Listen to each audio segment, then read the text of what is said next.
You're watching CNN and this is Connect the World with me, Lynda Kinkade. Welcome back.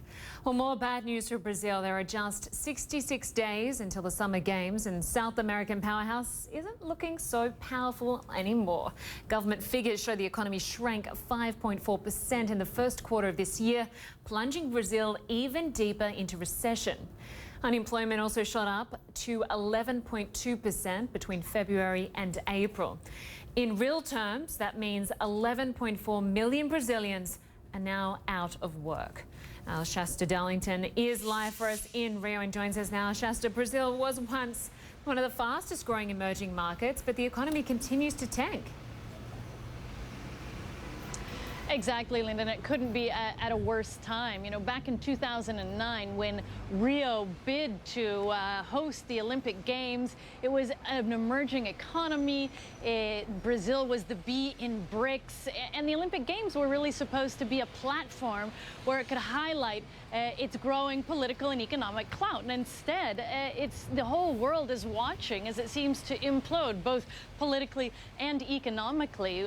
These latest figures show that Brazil is firmly headed into a second year of recession.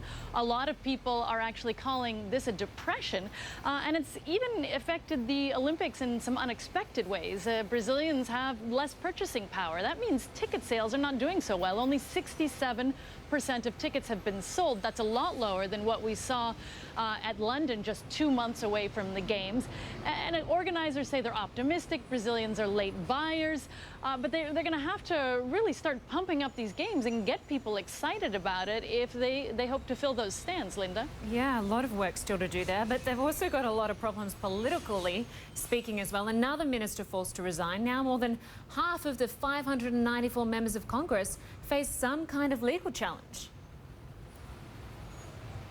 That's right, Lynda. You know, one of the biggest, if not the biggest challenge facing the acting government right now is this corruption probe. The President Dilma Rousseff has been suspended to face an impeachment trial, and her replacement, Michel Temer, the interim president, is hoping to get the economy back on track. He wants to put some pretty unpopular economic reforms through Congress to do that, and yet his party is just as involved in a long-running corruption probe involving the national oil company as the suspended President Rousseff, which means he isn't building the investor confidence that he hoped, and that a lot of people are asking, how can we really be certain his government will be left standing? Do we want to give him and his economic reforms the kind of support they need to get passed? So what we're finding is that Brazil is in just as uncertain a situation as it was a month or two ago, Lynda. Yeah, difficult situation all around. Shasta Darlington, great to have you with us. Thank you. So you may be wondering how Brazil ever got selected to host the Games. Well, the International Olympic Committee picked Rio de Janeiro in 2009 over competing bids from Tokyo, Madrid and Chicago. Rio previously had been rejected as the host for the 2004 and the 2012 Olympic Games. The IOC cited three main reasons for selecting Brazil. It's unity between the three levels of government, the fact that South America had never hosted the Olympics before, and for the Brazilian way of celebrating sports. Clearly, Rio isn't the only city to confront major challenges in the run-up to the Games, but they are certainly starting to pile it up. Let's talk more about all of this with Ed Hulu. He's the founder and editor of the news site Around the Rings. Great to have you with us, Ed. Thank you for letting me be here. Pleasure.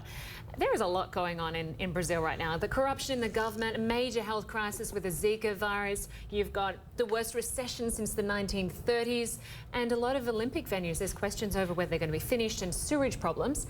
Is this Olympics cursed? Well, they do have more problems, I think, in the run-up to these games than we've seen with anything in the recent games. The health crisis, the construction, the corruption, the absence of an important leader for the government to lead the way for Brazil into the Olympics, I think is all very difficult situation for the Olympics, for Brazil, for Rio de Janeiro.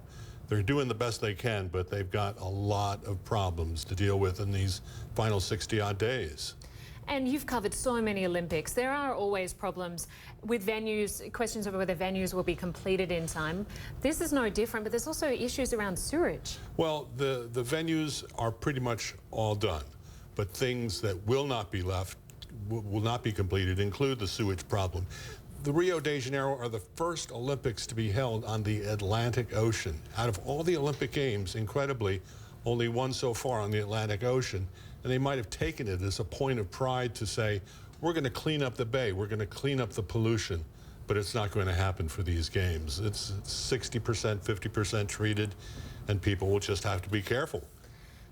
Careful indeed if they show up. I mean, Shasta mentioned when we spoke to her just a short time ago, ticket sales. Only 65 or 67% of tickets have been sold for the Olympics, even less for the Paralympics. About a third of tickets have been sold, so much so the government's going to give them away. Will tourists actually show up? Well, the estimate that we've been hearing is 500,000 people traveling to Rio de Janeiro for the Olympics. I don't think it's going to get anywhere near that number. Probably a few 100,000 visitors.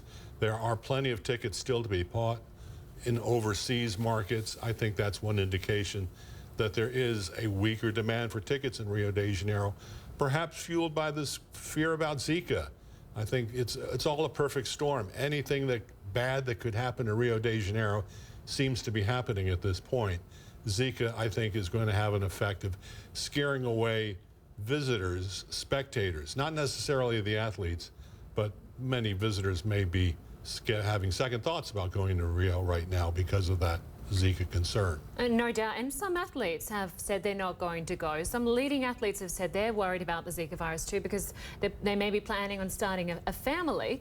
And we heard all those doctors and scientists from leading universities like Harvard and Yale try to call for these Olympics to be postponed or cancelled. Is that unprecedented? It is unprecedented, but there have been major sports events that have been moved because of concerns about health. The World Cup, Women's World Cup in 2002 was moved from China over fears about the swine flu virus. So it has happened before. It won't happen to the Olympics this time around. We've heard about professional golfers saying they don't want to compete necessarily in Rio because of their concern about Zika. But on the other hand, our reporter in Europe just talked with two of the Brazilian women who will be competing in golf at the Olympics, and they're ready to go. They have no concern about Zika, and they want to play in Rio in the Olympics in 2016. Well, we should see how this all pans out. Ed Hulu, great to have you with us. Thank you. You're welcome. Thank you for